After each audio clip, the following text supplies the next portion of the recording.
ಇದಕ್ಕೆ ಅಂತ ಹೇಳ್ತಾಯಿ ಬಾಳೆ ಹೂವು. ಇದು ಬಾಳೆ ಕೊನೆ ತುದಿಗಿಪ್ಪ ಬಾಳೆ ಕುಂಡಿಗೆ, ಅದರೊಳಗೆ ಇಪ್ಪ ಹೂವು. ಇದು ಬಾಳೆ ಹೂವು ತೈಕೆ.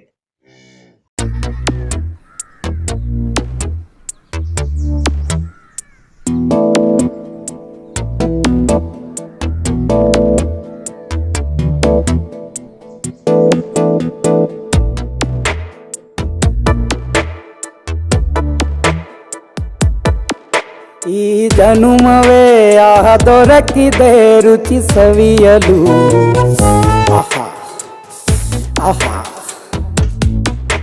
ಈ ಜಗವಿದೆ ನವರಸಗಳ ಉಣಬಡಿಸಲು.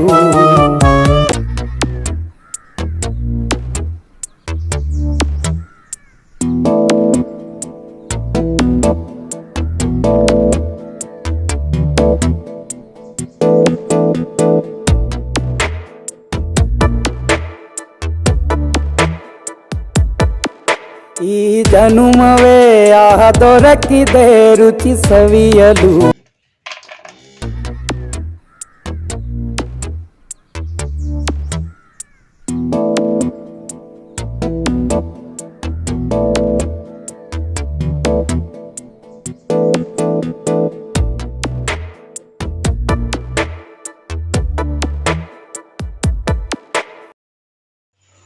ಇವತ್ತು ಬಾಳೆ ಹೂವಿನ ಪಕೋಡ ಮಾಡವು ಮಾಡ್ಕೊಂಡ್ವಿ. ಅವ್ರಿಗೆ ಎಂತೆಂಟ ಕಲ್ಸವು ಅವಳೆಲ್ಲ ಹೇಳ್ತೀಯ. ಇದು ಕೊತ್ತಂಬರಿ ಸೊಪ್ಪಿನ ಕೊಟ್ಲು. ಇದು ಕರಿಬೇವಿನ ಸೊಪ್ಪಿನ ಕೊಟ್ಲು, ಕರಿಬೇವು. ಇದು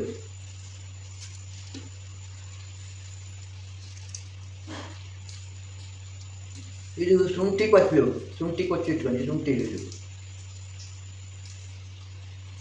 ಮತ್ತು ಈರುಳ್ಳಿ ಕೊಚ್ಚಲು. ಇದು ಬೆಳ್ಳುಳ್ಳಿ.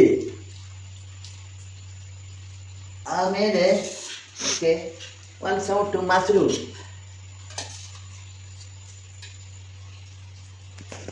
ಮೆಣಸಿನ ಪುಡಿ, ರುಚಿಗೆ ತಕ್ಕಷ್ಟು ಮೆಣಸಿನ ಪುಡಿ,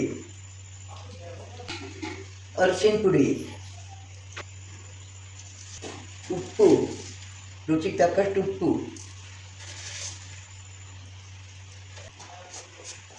ಬೆಲ್ಲ, ರುಚಿಗೆ ತಕ್ಕಷ್ಟು ಬೆಲ್ಲ. ಸಿಹಿ ಹಾಕೋದು ಬೇಡ, ಸ್ವಲ್ಪ.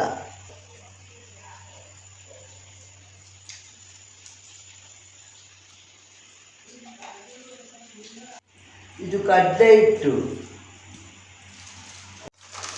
ಇದು ಅಕ್ಕಿ ಹಿಟ್ಟು. ಸ್ವಲ್ಪ ಅಕ್ಕಿ ಹಿಟ್ಟು ಹಾಕೋವು, ಕರಂ ಕುರುಮ್ ಅಂತು. ಇದೆಲ್ಲ ಮಿಕ್ಸ್ ಮಾಡಿ ಹೀಗೆ ಕಲಿಸ್ಕೊಳ್ಳೋದು. ಸ್ವಲ್ಪ ಬೇಕಷ್ಟು ನೀರು ಹಾಕಿ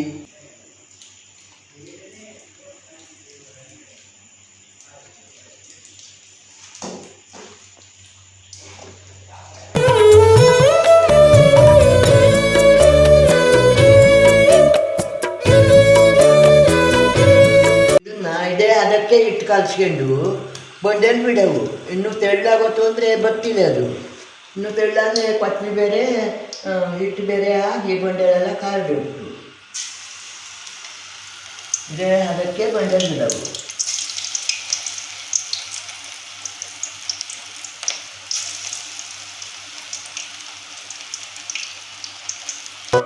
ಬಿಸಿ ಬಿಸಿ ಇದೆ, ಬಿಸಿ ಬಿಸಿ ಇದೆ ನಳಪಾಕ ದಿನ ದಿನ ನೂತನ.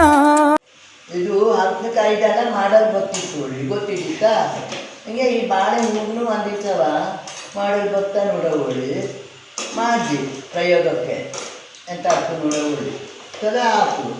ಈಗೇನು ಹುಡುಗರು ಮಾಡು ಅದನ್ನೇ ಮಾಡು ಬಾಳೆ ಕುಡಿಯೋ ತಂದಾಕೊಂಡು ಇದು ಮಾಡ್ತಾನಂತೆ. ಹಿಂಗೆ ಬಂದು ಕೂಡ ತೆಗೆದಾಕ್ತು. ಈ ಅದ ಎಣ್ಣೆ ಅದ ಬಂದು ಕೂಡೆಯ ಬಿಸಿಯುವಾರುವ ಮೊದಲ ಎಲ್ಲರ ಜೊತೆಯ ಮೆಲ್ಲುವ ಕಲೆಯ ಜೀವನ ಜನುಮವೇ. ಇಷ್ಟವಾದರೆ ಲೈಕ್ ಮಾಡಿ, ಶೇರ್ ಮಾಡಿ, ಆಮೇಲೆ ಕಾಮೆಂಟ್ ಮಾಡಿ. ರುಚಿದು ಜನುಮವೇ. ಈ ಜಗ